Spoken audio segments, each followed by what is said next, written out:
ಓಂ ಶಾಂತಿ. ಶಿವ ತಂದೆಯ ಮಧುರ ಮಹಾವಾಕ್ಯ. ಮುರಳಿಯ ದಿನಾಂಕ 27/1/2024. ಪ್ರಾತಃ ಮುರಳಿ ಬಾಪ್ದಾದ ಮಧುಬನ.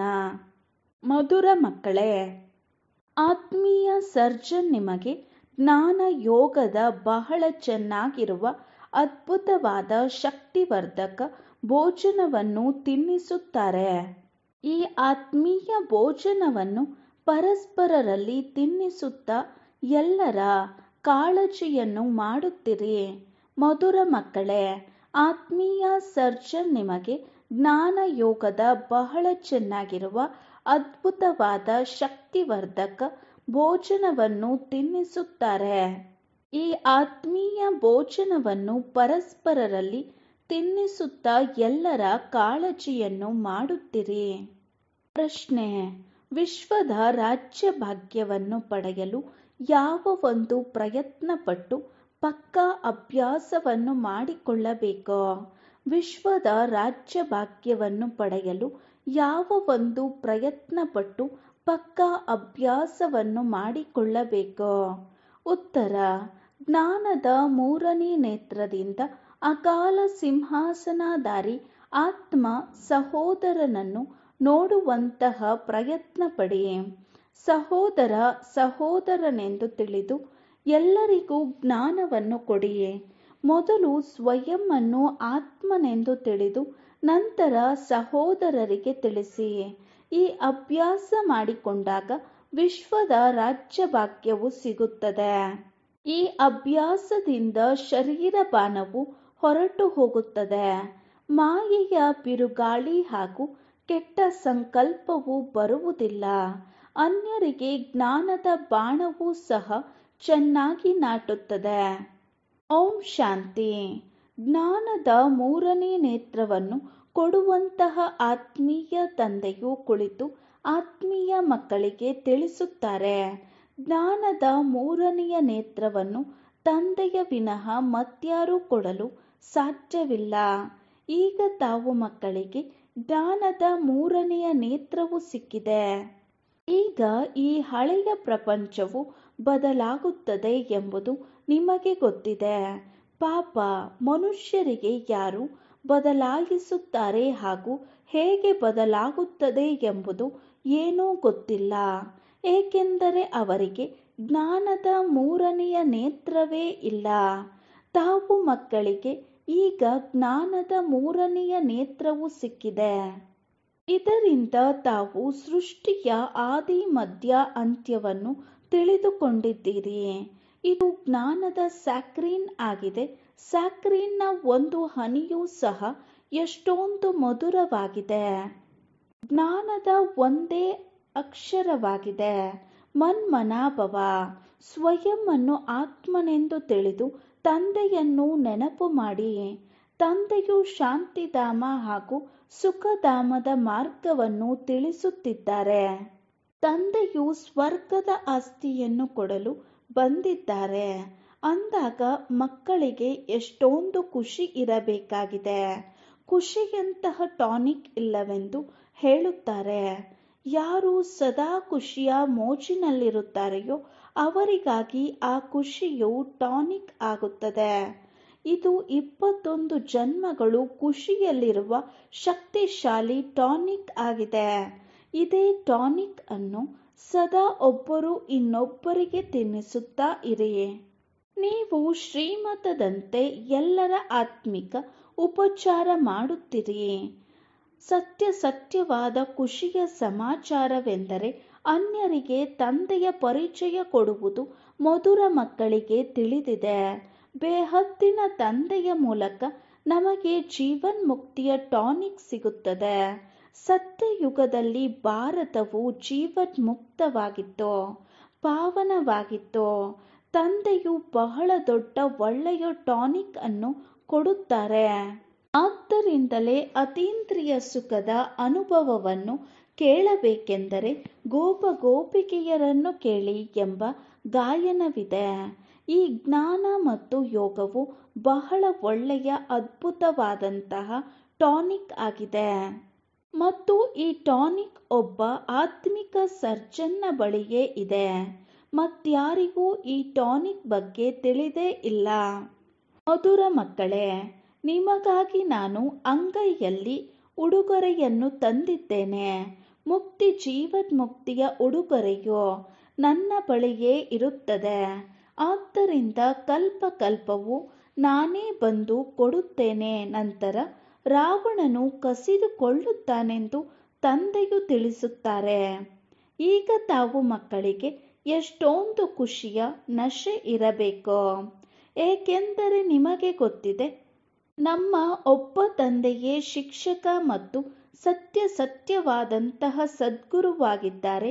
ಅವರು ನಮ್ಮನ್ನು ಜೊತೆಗೆ ಕರೆದುಕೊಂಡು ಹೋಗುತ್ತಾರೆ. ಆ ಪ್ರಿಯಾತಿ ಪ್ರಿಯ ತಂದೆಯಿಂದ ವಿಶ್ವದ ರಾಜ್ಯ ಭಾಗ್ಯವು ಸಿಗುತ್ತದೆ. ಇದು ಕಡಿಮೆ ಮಾತೇನೋ? ಸದಾ ಹರ್ಷಿತವಾಗಿರಬೇಕು. ಈಶ್ವರೀಯ ವಿದ್ಯಾರ್ಥಿ ಜೀವನವು ಶ್ರೇಷ್ಠವಾಗಿದೆ. Godly student life is the best. ಇದು ಈಗಿನದೇ ಗಾಯನವಾಗಿದೆ. ಮತ್ತೆ ಹೊಸ ಪ್ರಪಂಚದಲ್ಲಿಯೂ ಸಹ ಸದಾ ನೀವು ಖುಷಿಯಲ್ಲಿಯೇ ಇರುತ್ತೀರಿ. ಆದರೆ ಸತ್ಯವಾದ ಖುಷಿಯನ್ನು ಯಾವಾಗ ಆಚರಿಸಲಾಗುತ್ತದೆ ಎಂದು ಪ್ರಪಂಚದವರಿಗೂ ಗೊತ್ತಿಲ್ಲ. ಮನುಷ್ಯರಿಗಂತೂ ಸತ್ಯಯುಗದ ಜ್ಞಾನವೇ ಇಲ್ಲ. ಆದ್ದರಿಂದ ಅವರು ಇಲ್ಲಿಯೇ ಆಚರಿಸುತ್ತಿರುತ್ತಾರೆ. ಆದರೆ ಈ ಹಳೆಯ ತಮೋಪ್ರಧಾನ ಪ್ರಪಂಚದಲ್ಲಿ ಖುಷಿ ಎಲ್ಲಿಂದ ಬಂದಿತು? ಇಲ್ಲಂತೂ ಅಯ್ಯೋ ಅಯ್ಯೋ ಎನ್ನುತ್ತಿರುತ್ತಾರೆ. ಇದು ಎಷ್ಟೊಂದು ದುಃಖದ ಪ್ರಪಂಚವಾಗಿದೆ. ತಂದೆಯು ನೀವು ಮಕ್ಕಳಿಗೆ ಎಷ್ಟೊಂದು ಸಹಜವಾದ ಮಾರ್ಗವನ್ನು ತಿಳಿಸುತ್ತಾರೆ. ಮಕ್ಕಳೇ, ಗೃಹಸ್ಥ ವ್ಯವಹಾರದಲ್ಲಿರುತ್ತ ಕಮಲಪುಷ್ಪ ಸಮಾನರಾಗಿರಿ. ಉದ್ಯೋಗ ವ್ಯವಹಾರ ಮೊದಲಾದವುಗಳನ್ನು ಮಾಡುತ್ತಾ ಇರಿ. ಹೇಗೆ ಪ್ರಿಯತಮ ಮತ್ತು ಪ್ರಿಯತಮೆಯರು ಒಬ್ಬರು ಇನ್ನೊಬ್ಬರನ್ನು ನೆನಪು ಮಾಡುತ್ತಿರುತ್ತಾರೆ. ಇವರು ಅವರಿಗಾಗಿಯೇ ಇರುತ್ತಾರೆ. ಆದರೆ ಇಲ್ಲಿ ಆ ಮಾತಿಲ್ಲ. ಇಲ್ಲಿ ನೀವೆಲ್ಲರೂ ಒಬ್ಬ ಪ್ರಿಯತಮನಿಗೆ ಜನ್ಮ ಜನ್ಮಾಂತರದಿಂದ ಪ್ರಿಯತಮೆಯರಾಗಿದ್ದೀರಿ. ತಂದೆಯೂ ನಿಮಗೆ ಎಂದೂ ಪ್ರಿಯತಮೆಯಾಗುವುದಿಲ್ಲ. ನೀವು ಆ ಪ್ರಿಯತಮನು ಬರುವುದಕ್ಕಾಗಿಯೇ ನೆನಪು ಮಾಡುತ್ತಾ ಬಂದಿದ್ದೀರಿ. ಯಾರಿಗೆ ಹೆಚ್ಚಿನ ದುಃಖವಾಗುತ್ತದೆಯೋ ಆಗಲೇ ಹೆಚ್ಚಾಗಿ ಸ್ಮರಣೆ ಮಾಡುತ್ತಾರೆ. ಆದ್ದರಿಂದಲೇ ದುಃಖದಲ್ಲಿ ಎಲ್ಲರೂ ಸ್ಮರಿಸುತ್ತಾರೆ, ಸುಖದಲ್ಲಿ ಸ್ಮರಣೆ ಮಾಡುವುದಿಲ್ಲವೆಂಬ ಗಾಯನವಿದೆ. ಈ ಸಮಯದಲ್ಲಿ ತಂದೆಯೂ ಸಹ ಸರ್ವಶಕ್ತಿವಂತನಾಗಿದ್ದಾರೆ. ದಿನ ಪ್ರತಿದಿನ ಮಾಯೆಯೂ ಸಹ ಸರ್ವಶಕ್ತಿವಂತ ತಮೋ ಪ್ರಧಾನವಾಗುತ್ತಾ ಹೋಗುತ್ತದೆ. ಆದ್ದರಿಂದ ತಂದೆಯು ಈಗ ತಿಳಿಸುತ್ತಾರೆ, ಮಧುರ ಮಕ್ಕಳೇ, ಆತ್ಮಾಭಿಮಾನಿಗಳಾಗಿ ತಮ್ಮನ್ನು ಆತ್ಮನೆಂದು ತಿಳಿದು ತಂದೆಯಾದ ನನ್ನನ್ನು ನೆನಪು ಮಾಡಿ. ಜೊತೆಗೆ ದೈವಿ ಗುಣಗಳನ್ನು ಧಾರಣೆ ಮಾಡಿ. ಆಗ ನೀವು ಲಕ್ಷ್ಮೀನಾರಾಯಣರ ಸಮಾನರಾಗಿ ಬಿಡುತ್ತೀರಿ. ಈ ವಿದ್ಯೆಯಲ್ಲಿ ಮುಖ್ಯ ಮಾತು ನೆನಪಿನದ್ದಾಗಿದೆ. ಸರ್ವಶ್ರೇಷ್ಠ ತಂದೆಯನ್ನು ಬಹಳ ಪ್ರೀತಿ ಹಾಗೂ ಸ್ನೇಹದಿಂದ ನೆನಪು ಮಾಡಬೇಕು. ಅವರೇ ಹೊಸ ಪ್ರಪಂಚವನ್ನು ಸ್ಥಾಪನೆ ಮಾಡುವವರಾಗಿದ್ದಾರೆ. ತಂದೆಯೂ ತಿಳಿಸುತ್ತಾರೆ, ನೀವು ಮಕ್ಕಳನ್ನು ವಿಶ್ವದ ಮಾಲೀಕರನ್ನಾಗಿ ಮಾಡುವುದಕ್ಕಾಗಿಯೇ ಬಂದಿದ್ದೇನೆ. ಆದ್ದರಿಂದ ಈಗ ನನ್ನನ್ನು ನೆನಪು ಮಾಡಿ. ಆಗ ನಿಮ್ಮ ಅನೇಕ ಜನ್ಮಗಳ ಪಾಪವು ಪರಿಹಾರವಾಗುತ್ತದೆ.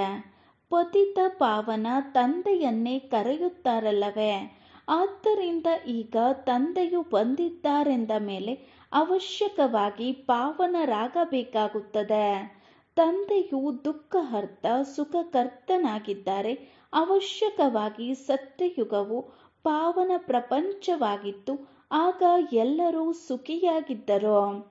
ಈಗ ತಂದೆಯು ಪುನಃ ತಿಳಿಸುತ್ತಾರೆ, ಮಕ್ಕಳೇ, ಶಾಂತಿಧಾಮ ಮತ್ತು ಸುಖಧಾಮವನ್ನು ನೆನಪು ಮಾಡುತ್ತಾ ಇರಿ.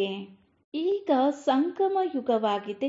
ಅಂಬಿಗನು ನಿಮ್ಮನ್ನು ಈ ದಡದಿಂದ ಆ ದಡಕ್ಕೆ ಕರೆದುಕೊಂಡು ಹೋಗುತ್ತಾರೆ. ಇದು ಕೇವಲ ಒಂದು ದೋಣಿಯಲ್ಲ, ಇಡೀ ಪ್ರಪಂಚವೇ ಒಂದು ದೊಡ್ಡ ಹಡಗಾಗಿದೆ. ಅದನ್ನು ತಂದೆಯು ಪಾರು ಮಾಡುತ್ತಾರೆ. ತಾವು ಮಧುರ ಮಕ್ಕಳಿಗೆ ಎಷ್ಟು ಖುಷಿಯಾಗಬೇಕು. ನಿಮಗಾಗಿ ಸದಾ ಖುಷಿಯೇ ಖುಷಿಯಿದೆ. ಬೇಹದ್ದಿನ ತಂದೆಯು ಓದಿಸುತ್ತಿದ್ದಾರೆ. ವಾಹ, ಇದಂತೂ ಎಂದೂ ಕೇಳಿಯೂ ಇಲ್ಲ, ಓದಿಯೂ ಇಲ್ಲ. ಭಗವಾನುವಾಚ, ನಾನು ನಿಮಗೆ ರಾಜಯೋಗವನ್ನು ಕಲಿಸುತ್ತೇನೆ. ತಾವು ಆತ್ಮಿಕ ಮಕ್ಕಳಿಗೆ ರಾಜಯೋಗವನ್ನು ಕಲಿಸುತ್ತಿದ್ದೇನೆ ಅಂದಾಗ ಪೂರ್ಣ ಚೆನ್ನಾಗಿ ಕಲಿಯಬೇಕು ಮತ್ತು ಧಾರಣೆ ಮಾಡಿಕೊಳ್ಳಬೇಕು. ಸಂಪೂರ್ಣ ಓದಬೇಕಾಗಿದೆ. ವಿದ್ಯೆಯಲ್ಲಿ ನಂಬರ್ ವಾರ್ ಅಂತೂ ಸದಾ ಇರುತ್ತದೆ. ಸ್ವಯಂ ಅನ್ನು ನೋಡಿಕೊಳ್ಳಿ. ನಾನು ಉತ್ತಮನೇ, ಮಧ್ಯಮನೇ, ಕನಿಷ್ಠನೇ? ತಂದೆಯು ಹೇಳುತ್ತಾರೆ, ಸ್ವಯಂ ಅನ್ನು ನೋಡಿಕೊಳ್ಳಿ. ನಾನು ಉತ್ತಮನಾಗಲು ಯೋಗ್ಯನಾಗಿದ್ದೇನೆಯೇ? ಆತ್ಮೀಯ ಸರ್ವಿಸ್ ಮಾಡುತ್ತೇನೆಯೇ? ಏಕೆಂದರೆ ತಂದೆಯು ಹೇಳುತ್ತಾರೆ, ಮಕ್ಕಳೇ ಸೇವಾದಾರಿಗಳಾಗಿ ಅನುಸರಣೆ ಮಾಡಿಯೇ. ನಾನು ಸೇವೆಗಾಗಿಯೇ ಬಂದಿದ್ದೇನೆ. ಪ್ರತಿನಿತ್ಯ ಸೇವೆ ಮಾಡುತ್ತೇನೆ. ಆದ್ದರಿಂದಲೇ ಈ ರಥವನ್ನು ಪಡೆದಿದ್ದೇನೆ. ಇವರ ರಥಕ್ಕೆ ಕಾಯಿಲೆ ಬಂದರೆ ನಾನು ಇವರಲ್ಲಿ ಕುಳಿತು ಮುರುಳಿಯನ್ನು ಬರೆಯುತ್ತೇನೆ. ಆದರೆ ಮುಖದಿಂದ ಹೇಳಲು ಆಗದಿದ್ದರೆ ನಾನು ಬರೆಯುತ್ತೇನೆ. ಅಂದರೆ ಮಕ್ಕಳಿಗೆ ತಪ್ಪಿ ಹೋಗಬಾರದೆಂದು ನಾನು ಸರ್ವಿಸ್ ಮಾಡುತ್ತೇನಲ್ಲವೇ? ಇದು ಆತ್ಮೀಯ ಸರ್ವಿಸ್ ಆಗಿದೆ. ತಂದೆಯು ಮಧುರಾತಿ ಮಧುರ ಮಕ್ಕಳಿಗೆ ತಿಳಿಸುತ್ತಿದ್ದಾರೆ, ಮಕ್ಕಳೇ, ನೀವೂ ಸಹ ತಂದೆಯ ಸರ್ವಿಸ್ನಲ್ಲಿಯೇ ತೊಡಗಿರಿ. On God fatherly service. ಇಡೀ ವಿಶ್ವದ ಮಾಲೀಕರೇ ನಿಮ್ಮನ್ನು ವಿಶ್ವದ ಮಾಲೀಕರನ್ನಾಗಿ ಮಾಡಲು ಬಂದಿದ್ದಾರೆ. ಯಾರು ಚೆನ್ನಾಗಿ ಪುರುಷಾರ್ಥ ಮಾಡುತ್ತಾರೆಯೋ ಅವರನ್ನು ಮಹಾವೀರರೆಂದು ಹೇಳಲಾಗುತ್ತದೆ. ಯಾರು ಮಹಾವೀರರಾಗಿದ್ದಾರೆ, ಯಾರು ತಂದೆಯ ಶ್ರೀಮತದಂತೆ ನಡೆಯುತ್ತಾರೆಂದು ನೋಡಲಾಗುತ್ತದೆ. ತಮ್ಮನ್ನು ಆತ್ಮನೆಂದು ತಿಳಿದು ಸಹೋದರನನ್ನು ನೋಡಿ. ಈ ಶರೀರವನ್ನು ಮರೆತು ಬಿಡಿ ಎಂದು ಆದೇಶವಿದೆ. ತಂದೆಯೂ ಸಹ ಈ ಶರೀರಗಳನ್ನು ನೋಡುವುದಿಲ್ಲ. ತಂದೆಯು ಹೇಳುತ್ತಾರೆ, ನಾನು ಆತ್ಮರನ್ನೇ ನೋಡುತ್ತೇನೆ. ಬಾಕಿ ಇದಂತೂ ಜ್ಞಾನವಾಗಿದೆ. ಏಕೆಂದರೆ ಆತ್ಮವು ಶರೀರದ ವಿನಃ ಮಾತನಾಡಲು ಸಾಧ್ಯವಿಲ್ಲ. ನಾನೂ ಸಹ ಈ ಶರೀರದಲ್ಲಿ ಬಂದಿದ್ದೇನೆ, ಆಧಾರವಾಗಿ ತೆಗೆದುಕೊಂಡಿರುವುದಾಗಿದೆ. ಶರೀರದ ಜೊತೆಯಲ್ಲಿಯೇ ಆತ್ಮವು ಓದಲು ಸಾಧ್ಯ. ತಂದೆಯ ಆಸನವು ಇದಾಗಿದೆ. ಬ್ರಹ್ಮರವರ ತನು ಇದು ಅಕಾಲ ಸಿಂಹಾಸನ. ಆತ್ಮವು ಅಕಾಲ ಮೂರ್ತಿಯಾಗಿದೆ. ಆತ್ಮವು ಎಂದೂ ಚಿಕ್ಕದು ದೊಡ್ಡದಾಗುವುದಿಲ್ಲ. ಶರೀರವು ಚಿಕ್ಕದು ದೊಡ್ಡದಾಗುವುದು. ಯಾರೆಲ್ಲರೂ ಆತ್ಮರಿದ್ದಾರೆಯೋ ಅವರೆಲ್ಲರ ಸಿಂಹಾಸನವು ಭ್ರುಕುಟಿಯ ಮಧ್ಯವಾಗಿದೆ. ಎಲ್ಲರಿಗೂ ಶರೀರವಂತೂ ಬೇರೆ ಬೇರೆಯಾಗಿದೆ. ಕೆಲವರ ಅಕಾಲ ಸಿಂಹಾಸನವು ಪುರುಷನದ್ದಾಗಿದೆ, ಕೆಲವರದು ಅಕಾಲ ಸಿಂಹಾಸನವು ಸ್ತ್ರೀಯದ್ದಾಗಿದೆ. ಕೆಲವರ ಅಕಾಲ ಸಿಂಹಾಸನ ಮಕ್ಕಳದ್ದಾಗಿದೆ. ತಂದೆಯು ಕುಳಿತು ಮಕ್ಕಳಿಗೆ ಆತ್ಮೀಯ ವ್ಯಾಯಾಮವನ್ನು ಕಲಿಸುತ್ತಾರೆ. ಯಾರ ಜೊತೆಯಲ್ಲಾದರೂ ಮಾತನಾಡುವಾಗ ಮೊದಲು ಆತ್ಮನೆಂದು ತಿಳಿಯಿರಿ. ನಾನಂತೂ ಎಂತಹ ಸಹೋದರನೊಂದಿಗೆ ಮಾತನಾಡುತ್ತೇನೆ. ಶಿವ ತಂದೆಯನ್ನು ನೆನಪು ಮಾಡಿ ಎಂದು ತಂದೆಯ ಸಂದೇಶವನ್ನು ಕೊಡಬೇಕು. ನೆನಪಿನಿಂದಲೇ ತುಕ್ಕು ಹಿಡಿಯುತ್ತದೆ. ಚಿನ್ನದಲ್ಲಿ ಯಾವಾಗ ಮಿಶ್ರಣವಾಗುತ್ತದೆ ಆಗ ಚಿನ್ನದ ಬೆಲೆಯೇ ಕಡಿಮೆಯಾಗುತ್ತದೆ. ನಾವಾತ್ಮಗಳಲ್ಲಿಯೋ ತುಕ್ಕು ಬೀಳುವುದರಿಂದ ಬೆಲೆ ಇಲ್ಲದವರಾಗಿ ಬಿಟ್ಟಿದ್ದೀವಿ. ಈಗ ಪುನಃ ಪಾವನರಾಗಬೇಕು. ತಾವಾತ್ಮರಿಗೆ ಈಗ ಜ್ಞಾನದ ಮೂರನೆಯ ನೇತ್ರವು ಸಿಕ್ಕಿದೆ. ಆ ನೇತ್ರದಿಂದ ತಮ್ಮ ಸಹೋದರರನ್ನು ನೋಡಿ. ಸಹೋದರರನ್ನು ನೋಡುವುದರಿಂದ ಕರ್ಮೇಂದ್ರಿಯಗಳು ಎಂದೂ ಚಂಚಲವಾಗುವುದಿಲ್ಲ. ರಾಜ್ಯ ಭಾಗ್ಯವನ್ನು ಪಡೆಯಬೇಕು. ವಿಶ್ವದ ಮಾಲೀಕರಾಗಲು ಈ ಪ್ರಯತ್ನ ಪಡಿ. ಸಹೋದರನೆಂದು ತಿಳಿದು ಎಲ್ಲರಿಗೂ ಈ ಜ್ಞಾನವನ್ನು ಕೊಡಿ. ನಂತರ ಈ ಅಭ್ಯಾಸವು ಪಕ್ಕಾ ಆಗಿಬಿಡುವುದು. ತಾವೆಲ್ಲ ಸತ್ಯ ಸಹೋದರರಾಗಿದ್ದೀರಿ. ತಂದೆಯೂ ಸಹ ಮೇಲಿಂದ ಬಂದಿದ್ದಾರೆ, ನೀವು ಸಹ ಅಲ್ಲಿಂದಲೇ ಬಂದಿದ್ದೀರಿ. ತಂದೆ ಮಕ್ಕಳ ಸಹಿತ ಸರ್ವಿಸ್ ಮಾಡುತ್ತಿದ್ದಾರೆ. ಸರ್ವಿಸ್ ಮಾಡಲು ತಂದೆಯು ಧೈರ್ಯ ಕೊಡುತ್ತಾರೆ. ನಾನು ಸಹೋದರ ಆತ್ಮನಿಗೆ ಓದಿಸುತ್ತೇನೆ. ಈ ಅಭ್ಯಾಸ ಮಾಡಬೇಕು. ಆತ್ಮವೇ ಓದುತ್ತದೆಯಲ್ಲವೇ? ಇದಕ್ಕೆ ಆಧ್ಯಾತ್ಮಿಕ ಜ್ಞಾನವೆನ್ನಲಾಗುತ್ತದೆ. ಈ ಜ್ಞಾನವು ಆತ್ಮೀಯ ತಂದೆಯಿಂದಲೇ ಸಿಗುತ್ತದೆ. ಸ್ವಯಂ ಅನ್ನು ಆತ್ಮನೆಂದು ತಿಳಿಯಿರಿ ಎಂಬ ಜ್ಞಾನವನ್ನು ಸಂಗಮದಲ್ಲಿ ತಂದೆಯೇ ಬಂದು ಕೊಡುತ್ತಾರೆ. ತಾವು ಅಶರೀರಿಗಳಾಗಿ ಬಂದಿದ್ದೀರಿ. ಪುನಃ ಶರೀರ ಧಾರಣೆ ಮಾಡಿ ತಾವು 84 ಜನ್ಮಗಳ ಪಾತ್ರವನ್ನು ಅಭಿನಯಿಸಿದಿರಿ. ಈಗ ಮತ್ತೆ ಹಿಂತಿರುಗಬೇಕು. ಆದ್ದರಿಂದ ಸ್ವಯಂ ಅನ್ನು ಆತ್ಮನೆಂದು ತಿಳಿದು ಸಹೋದರ ದೃಷ್ಟಿಯಿಂದ ನೋಡಬೇಕು. ಈ ಪ್ರಯತ್ನ ಪಡಬೇಕಾಗಿದೆ. ತಮ್ಮ ಪರಿಶ್ರಮ ಪಡಬೇಕು. ಬೇರೆಯವರಿಂದ ನಮಗೇನೂ ಆಗಬೇಕಾದ್ದಿಲ್ಲ. ಮನೆಯೇ ಮೊದಲ ಪಾಠಶಾಲೆ. ಅಂದರೆ ಮೊದಲು ಸ್ವಯಂ ಅನ್ನು ಆತ್ಮನೆಂದು ತಿಳಿದು ನಂತರ ಸಹೋದರರಿಗೆ ತಿಳಿಸಿ. ಆಗ ಬಾಣವು ಚೆನ್ನಾಗಿ ನಾಟುತ್ತದೆ. ಈ ಹೊಳಪನ್ನು ತುಂಬಬೇಕು. ಶ್ರಮ ಪಟ್ಟಾಗಲೇ ಶ್ರೇಷ್ಠ ಪದವಿಯನ್ನು ಪಡೆಯುತ್ತೀರಿ. ತಂದೆಯು ಬಂದಿರುವುದೇ ಫಲವನ್ನು ಕೊಡಲು. ಅಂದ ಮೇಲೆ ಶ್ರಮ ಪಡಬಹುದು. ಸ್ವಲ್ಪ ಸಹನೆಯೂ ಪಡಬೇಕಾಗಿದೆ. ಯಾರಾದರೂ ಉಲ್ಟಾ ಸುಲ್ಟಾ ಮಾತನಾಡಿದರೆ ನೀವು ಸುಮ್ಮನೆ ಇರಿ. ತಾವು ಸುಮ್ಮನಿದ್ದರೆ ಬೇರೆಯವರು ಏನು ಮಾಡಲು ಸಾಧ್ಯ? 2 ಕೈಯಿಂದ ಚಪ್ಪಾಳೆಯಾಗುತ್ತದೆ. ಒಬ್ಬರ ಮುಖದಿಂದ ಚಪ್ಪಾಳೆಯನ್ನು ಬಾರಿಸಿದರೆ ಇನ್ನೊಬ್ಬರು ತಾವಾಗಿಯೇ ಸುಮ್ಮನಿದ್ದರೆ ಆಗ ಅವರೂ ಸುಮ್ಮನಾಗಿ ಬಿಡುತ್ತಾರೆ. ಕೈಗೆ ಕೈ ಹೊಡೆಯುವುದರಿಂದ ಶಬ್ದ ಬರುತ್ತದೆ. ಮಕ್ಕಳು ಪರಸ್ಪರರಿಗೆ ಕಲ್ಯಾಣ ಮಾಡಬೇಕು. ತಂದೆಯು ಹೇಳುತ್ತಾರೆ, ಮಕ್ಕಳೇ, ಸದಾ ಖುಷಿಯಲ್ಲಿರಲು ಇಚ್ಛೆಯಿದ್ದರೆ ಮನ್ಮನಾಭವ. ಸ್ವಯಂ ಅನ್ನು ಆತ್ಮ ಎಂದು ತಿಳಿದು ತಂದೆಯನ್ನು ನೆನಪು ಮಾಡಿ ಆತ್ಮಗಳ ಕಡೆ ನೋಡಿ. ಸಹೋದರನಿಗೂ ಈ ಜ್ಞಾನವನ್ನು ಕೊಡಿ. ಯೋಗ ಮಾಡಿಸುತ್ತಿದ್ದಾಗಲೂ ತಮ್ಮನ್ನು ಆತ್ಮನೆಂದು ತಿಳಿದು ಸಹೋದರನನ್ನು ನೋಡುತ್ತೀರಿ. ಅಂದಾಗ ಸರ್ವಿಸ್ ಚೆನ್ನಾಗಿ ಆಗುತ್ತದೆ. ಸಹೋದರರಿಗೆ ತಿಳಿಸಿ ಎಂದು ತಂದೆಯು ಹೇಳುತ್ತಾರೆ. ಸಹೋದರರೆಲ್ಲರೂ ಸಹ ತಂದೆಯಿಂದ ಆಸ್ತಿಯನ್ನು ಪಡೆಯುತ್ತಾರೆ. ಅಂದಾಗ ಈ ಆತ್ಮೀಯ ಜ್ಞಾನವು ಒಮ್ಮೆ ಮಾತ್ರವೇ ತಾವು ಬ್ರಾಹ್ಮಣ ಮಕ್ಕಳಿಗೆ ಸಿಗುತ್ತದೆ. ತಾವು ಬ್ರಾಹ್ಮಣ ಮಕ್ಕಳು ಮತ್ತೆ ದೇವತೆಗಳಾಗುತ್ತೀರಿ. ಅಂದಾಗ ಈ ಸಂಗಮ ಯುಗವನ್ನೇನು ಬಿಡುತ್ತೀರೇನೋ? ಇಲ್ಲವಾದರೆ ಹೇಗೆ ಪಾರಾಗುತ್ತೀರಿ? ಜಿಗಿಯುತ್ತೀರೇನೋ? ಈ ಸಂಗಮ ಯುಗವು ವಿಚಿತ್ರವಾಗಿದೆ. ಅಂದ ಮೇಲೆ ಮಕ್ಕಳು ಆತ್ಮೀಯ ಯಾತ್ರೆಯಲ್ಲಿರುವ ಅಭ್ಯಾಸ ಮಾಡಿಕೊಳ್ಳಬೇಕಾಗಿದೆ. ನಿಮ್ಮದೇ ಲಾಭದ ವಿಚಾರವಾಗಿದೆ. ತಂದೆಯ ಶಿಕ್ಷಣವನ್ನು ಸಹೋದರರಿಗೆ ಕೊಡಬೇಕಾಗಿದೆ. ತಂದೆಯು ಹೇಳುತ್ತಾರೆ, ನಾನು ನೀವಾತ್ಮರಿಗೆ ಜ್ಞಾನವನ್ನು ಕೊಡುತ್ತಿದ್ದೇನೆ. ಆತ್ಮವನ್ನೇ ನೋಡುತ್ತೇನೆ. ಮನುಷ್ಯರು ಮನುಷ್ಯರ ಜೊತೆ ಮಾತನಾಡುತ್ತಾರೆ ಅಂದಾಗ ಅವರ ಮುಖವನ್ನು ನೋಡುತ್ತಾರಲ್ಲವೇ? ನೀವು ಆತ್ಮರ ಜೊತೆ ಮಾತನಾಡುತ್ತೀರಿ. ಆಗ ಆತ್ಮವನ್ನೇ ನೋಡಬೇಕು. ಬಲೆ ಶರೀರದ ಮುಖಾಂತರ ಜ್ಞಾನವನ್ನು ಕೊಡುತ್ತೀರಿ. ಆದರೆ ಇದರಲ್ಲಿ ಶರೀರದ ಬಾಣವನ್ನು ಬಿಡಬೇಕು. ಪರಮಾತ್ಮ ತಂದೆಯೋ ನಮಗೆ ಜ್ಞಾನವನ್ನು ಕೊಡುತ್ತಿದ್ದಾರೆ ಎಂದು ನೀವಾತ್ಮರು ಅರ್ಥ ಮಾಡಿಕೊಳ್ಳುತ್ತೀರಿ. ತಂದೆಯೂ ಸಹ ಹೇಳುತ್ತಾರೆ, ಆತ್ಮಗಳನ್ನು ನೋಡುತ್ತೇನೆ. ತಾವು ಪರಮಾತ್ಮ ತಂದೆಯನ್ನು ನೋಡುತ್ತಿದ್ದೇವೆ ಎಂದು ನೀವಾತ್ಮರೂ ಸಹ ಹೇಳುತ್ತೀರಿ.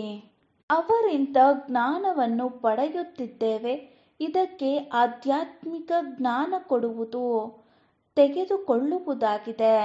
ಆತ್ಮಕ್ಕೆ ಆತ್ಮನೊಂದಿಗೆ ಆತ್ಮದಲ್ಲಿಯೇ ಜ್ಞಾನವಿದೆ ಅಂದಾಗ ಆತ್ಮಕ್ಕೆ ಜ್ಞಾನವನ್ನು ಕೊಡಬೇಕು.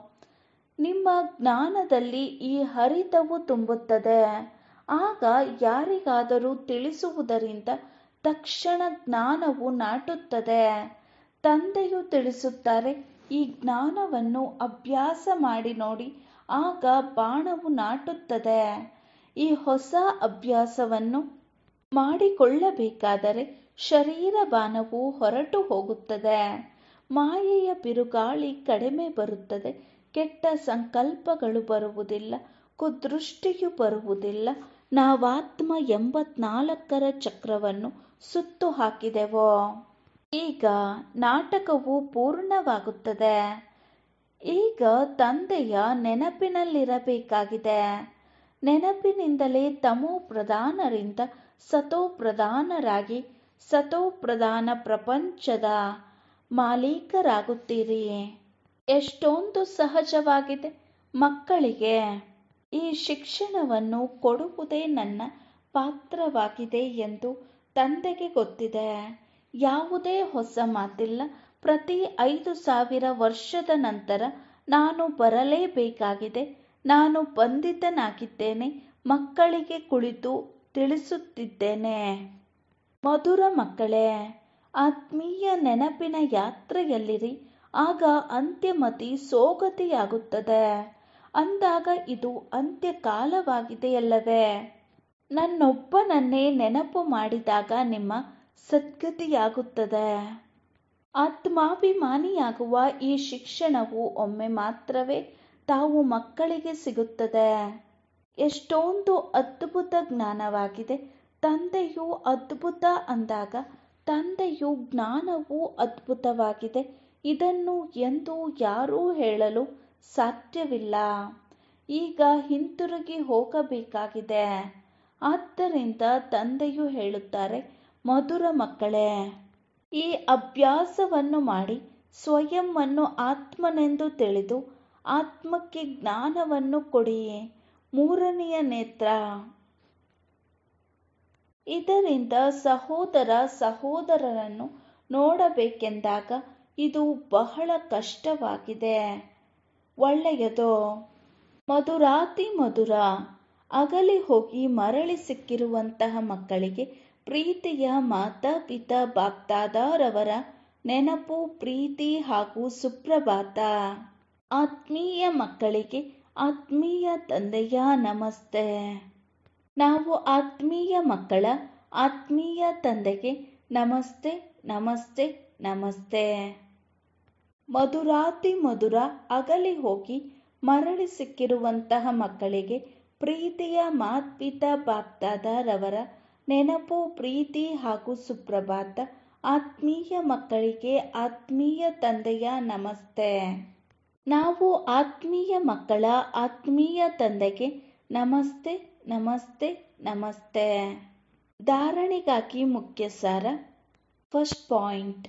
ಹೇಗೆ ತಂದೆಯು ಆತ್ಮೀಯ ಮಕ್ಕಳ ಸೇವೆಗೆ ಬಂದಿದ್ದಾರೆ, ಹಾಗೆಯೇ ತಂದೆಯನ್ನು ಅನುಸರಿಸಿ ಆತ್ಮಿಕ ಸೇವೆ ಮಾಡಬೇಕಾಗಿದೆ.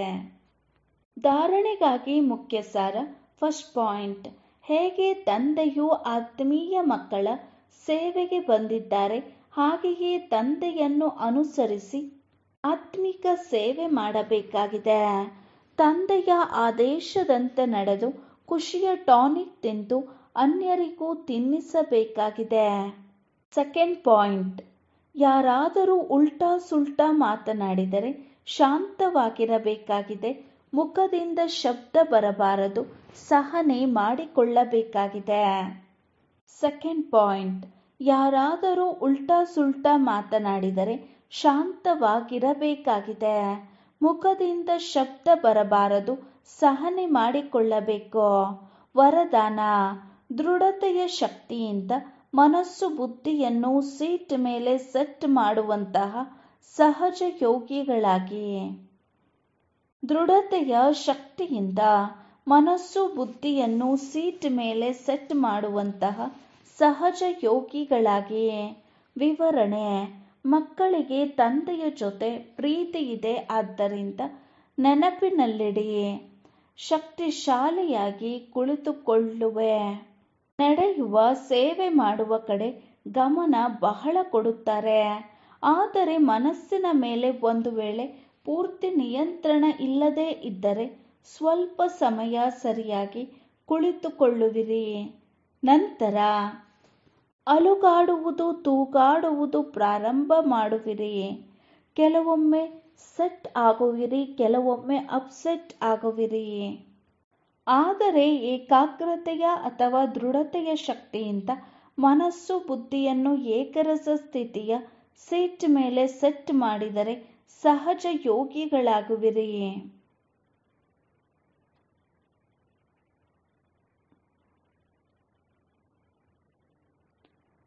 ಸ್ಲೋಗನ್: ಯಾವುದೇ ಶಕ್ತಿಗಳನ್ನು ಸಮಯದಲ್ಲಿ ಉಪಯೋಗಿಸಿ, ಆಗ ಬಹಳ ಒಳ್ಳೊಳ್ಳೆಯ ಅನುಭವವಾಗುವುದು.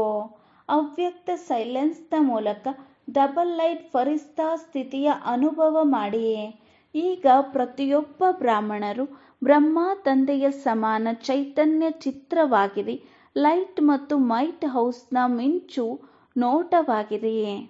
ಸಂಕಲ್ಪ ಶಕ್ತಿಯ ಶಾಂತಿಯ ಭಾಷಣದ ತಯಾರಿ ಮಾಡಿ. ಕರ್ಮಾತೀತರು ಡಬಲ್ ಲೈಟ್ ಫರಿಸ್ತಾ ಸ್ಟೇಜ್ನ ಮೇಲೆ ವರದಾನಿ ಮೂರ್ತರ ಪಾತ್ರ ಅಭಿನಯಿಸುವವರು. ಆಗ ಸಂಪೂರ್ಣ ಸಮೀಪ ಬರುವರು. ಆ ಕರ್ಮಾತೀತ ಸ್ಟೇಜ್ನ ಆಧಾರದ ಮೇಲೆ ಯಾರ ಪ್ರತಿ ಏನು ಸಂಕಲ್ಪ ಮಾಡುವರು ಅವರ ಹತ್ತಿರ ಈ ಸಂಕಲ್ಪ ತಲುಪಿ ಬಿಡುವುದು. ಓಂ ಶಾಂತಿ.